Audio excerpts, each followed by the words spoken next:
आप सभी का स्वागत है हमारे YouTube चैनल एसएससी एग्जाम गोल पे। आज हम साइंस का एक सीरीज स्टार्ट करने वाले हैं जिसका शुरुआत हम फिजिक्स से करेंगे।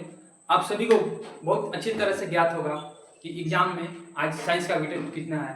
भले ऐसे तो साइंस क्लास 10 का है, लेकिन आप इसको कंपटीशन लेवल पे तैयार कर सकते हैं। हम इसी तरीके से पढ़ाएंगे ताकि आपका एग्जाम जो भी कवर हो। जैसे मान लीजिए एसएससी, रेलवे, खास करके रेलवे में साइंस का पोर्शन बहुत ज़्यादा पूछा जा रहा है। आज उसी के सिलसिले में हम एक चैप्टर स्टार्ट करने वाले हैं साइंस का, जिसका नाम है फिजिक्स में एक चैप्टर है जिसको बोलते हैं लाइट। बस इसी लाइट से स्टार्ट करेंगे और पूरा फिजिक्स हम खत्म करेंगे। उसके बाद ही केमिस्ट्री स्टार्ट करेंगे, केमिस्ट्री के बाद बायो, यानी कि पूरा पोर्शन हम लोग साइंस का कवर करने वाले हैं। अगस्त में ग्रुप डी का एग्जाम है, उससे पहले हम साइंस का पूरा निचोड़ पढ़ लेंगे। तो चलिए वीडियो को शुरुआत करते हैं और सबसे पहले जानेंगे लाइट के बारे में। यहाँ ये हमारा क्लास फर्स्ट है, लाइट का जो है ये क्लास फर्स्ट है और इसमें हम इंट्रोडक्शन के बारे में पढ़ेंगे। आज इंट्रोडक्शन करेंगे तो लाइट होता क्या है, लाइट आखिर क्लास 10 में क्यों गया है, क्लास 6 में भी लाइट दे सकते थे पढ़ने के लिए। तो सबसे पहले जानते हैं कि लाइट का विचार किसके बारे में आया। हर चीज का किसी किसी के बारे में विचार आता है। जैसे न्यूटन साहब पेड़ के नीचे बैठे थे और सेब गिर गया, उनका आखिर विचार आया था कि सेब नीचे ही क्यों गिरा। तो इसी सबसे पहले लाइट का विचार किसके दिमाग में आया, किसके दिमाग में आया कि आखिर लाइट क्या होता है, आखिर हम किसी भी वस्तु को क्यों देखते हैं, किसके दिमाग में सबसे पहले आया। देखिए दोस्तों, सबसे पहले लाइट का विचार न्यूटन साहब के पास में आया था। और कब आया था? 1675 ईस्वी में। 1675 ईस्वी में सबसे पहले न्यूटन ने लाइट के बारे में एक थ्योरी दिया, और जिस थ्योरी का नाम है न्यूटन कॉर्पस्कुलर थ्योरी। तो सबसे पहले विचार न्यूटन के बारे में आया था कब? 1665 ईस्वी में, 1675 ईस्वी में, जो कि आज मान्य नहीं है, लेकिन फिर भी जब भी हम हिस्ट्री के बारे में पढ़ते हैं तो इनका नाम लेना जरूरी है, क्योंकि इन्होंने सबसे पहले विचार दिया था कि आखिर लाइट होता क्या है। इन्होंने जो कहा था कि लाइट जो होता है वो एक छोटे छोटे पार्टिकल से मिलकर बनाता है, एक छोटे छोटे पार्टिकल से मिलकर था। और उसी छोटे छोटे पार्टिकल को उन्होंने क्या कहा था? कॉर्पस्कल। इसी की जगह उन्होंने क्या दिया? Newton corpuscle theory. उसके बाद बहुत से थ्योरी आया, हाइगन्स का थ्योरी आया, फिर अल्बर्ट आइंस्टाइन का थ्योरी आया, लेकिन सबसे पहले थ्योरी यही आया था। ये हमारे सिलेबस में नहीं है, अगर मान के चले अगर कंपटीशन लेवल पर है, ये इतना थ्योरी के बारे में पूछता है। डायरेक्ट आप क्लास 10 का एनसीईआरटी देखिएगा तो क्लास 10 का एनसीईआरटी में डायरेक्ट स्टार्ट करता है व्हाट इज लाइट। लाइट से डायरेक्ट स्टार्ट करता है कि लाइट क्या है। एक प्रकार से आप सोचिए कि अगर लाइट इस दुनिया में ना होता तो हम किसी वस्तु को नहीं देख पाते। अगर लाइट नहीं होता तो आप शायद हमारी इस वीडियो को भी नहीं देख पाते। आज एक समय के लिए सोच के देखिए, अगर हमारे घर में 1 घंटे के लिए बिजली चली जाती है, दिन में चली जाए तो कोई प्रॉब्लम नहीं है, रात में चली जाए और इन्वर्टर ना हो, लगता है तो पूरा दुनिया वीरान पड़ चुका है। तो लाइट हमारे जीवन में बहुत उपयोगी है। लाइट के बिना आप कुछ भी काम नहीं कर सकते हैं, पढ़ाई से लेकर दैनिक जीवन का कोई भी काम नहीं। तो सबसे पहले जानेंगे कि लाइट क्या होता है। तो देखिए दोस्तों, लाइट एक प्रकार का एनर्जी है। क्या है?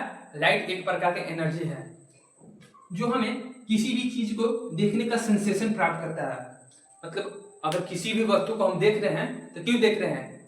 क्योंकि हमारे आसपास में लाइट है। हमारे लाइट पहले किसी वस्तु पे पड़ती है, उसके बाद हमारे आंखों में जाकर रेटिना पे बनती है, आगे चल के हम बात करेंगे, फिर वही जाकर हमारे रेटिना पे इमेज बनता है और फिर हम किसी वस्तु को देख पाते हैं। तो अगर कोई पूछे कि लाइट क्या है, हम बोलेंगे कि light is a form of energy which gives a sensation of vision. Without light we can not see. बिना लाइट के माध्यम से हम किसी वस्तु को नहीं देख सकते हैं। तो अगर कोई पूछे लाइट क्या है, तो लाइट का डिफिनेशन हम यहाँ पे लिख देते हैं। Light is a form of energy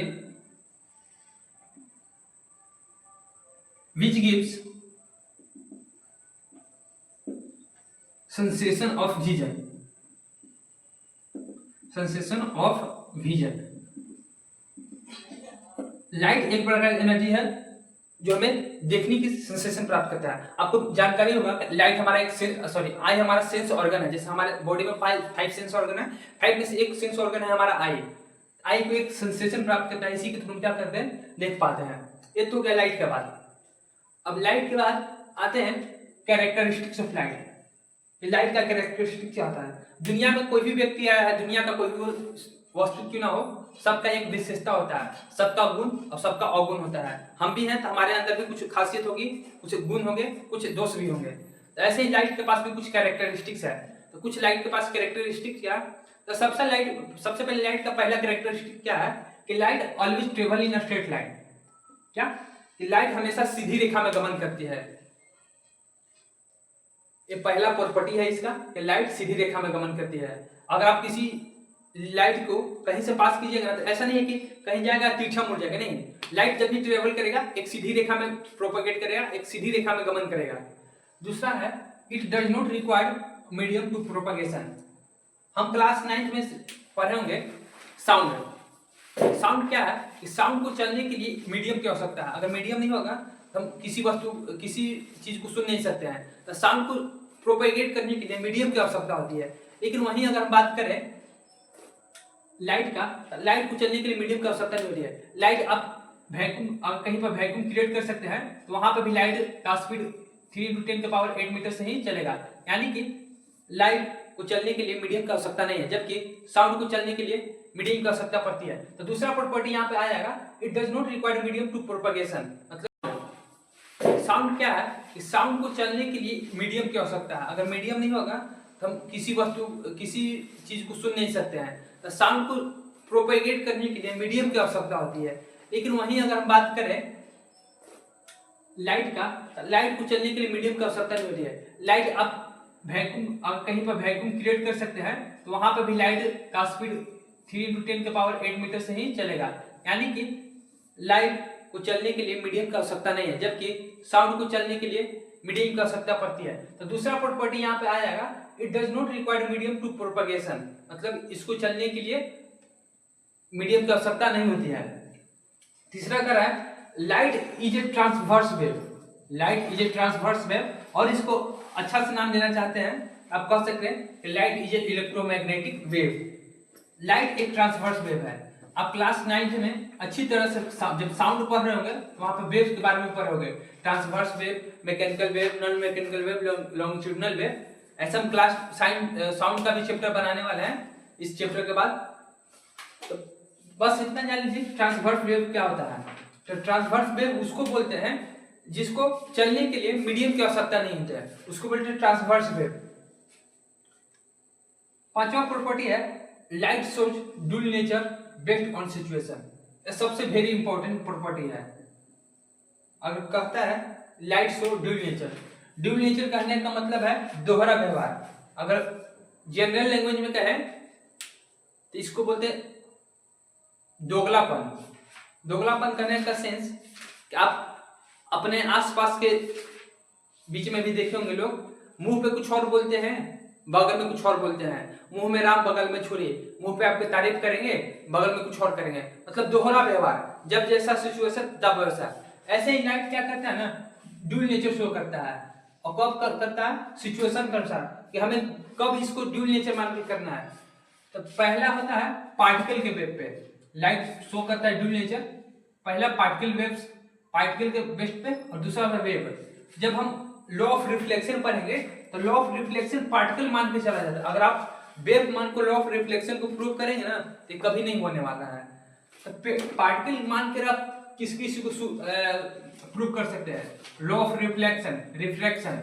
लेकिन अगर आपको शो करना हो फोटो इलेक्ट्रिक इफेक्ट है, आप क्लास 12 का पार्ट है photo electric effect, polarization, diffraction, ये सब जो पार्ट है आप लाइट को पार्टिकल मानकर नहीं बना सकते हैं। इसको वेव जब तक नहीं मानिएगा तब तक ये सिद्ध हो ही नहीं गया। इसके लिए हाइगन्स ने एक वेव थ्योरी दिया था। हाइगन्स ने एक वेव थ्योरी दिया था जो हमारे सिलेबस में नहीं है। ये हमारा हुआ कैरेक्टरिस्टिक्स ऑफ लाइट। इसके बाद एक और कॉमन सी चीज है, जनरल एग्जाम में पूछ देता है कि लाइट का स्पीड क्या होता है। हम यहाँ पे लिख लेंगे speed of light. Speed of light, speed of light क्या होता है, 3 × 10⁸ मीटर पर सेकेंड। मतलब जो स्पीड का लाइट होता है वो 3 × 10⁸ मीटर पर सेकेंड स्क्वायर की स्पीड से ये ट्रेवल कर सकता है। समझ सकते हैं 1 सेकेंड में लाइट कितना जा सकता है। आज का क्लास हम यहीं पे खत्म करते हैं। ये हमारा इंट्रोडक्शन क्लास था। कल जब क्लास हमारा क्लास नंबर 2 होगा तो उसमें हम क्लास 2 में पढ़ेंगे लॉ ऑफ रिफ्लेक्शन के बारे में, और उससे भी पहले कुछ बेसिक टर्म्स पढ़ लेंगे, जैसे सोर्स, लाइट का सोर्स क्या है। ये सब आने वाले क्लास में आप आराम से पढ़िए। कम से कम इसमें 5 क्लास तक जाएगा अगर अच्छा से पढ़ना है तब। धन्यवाद आप सभी का।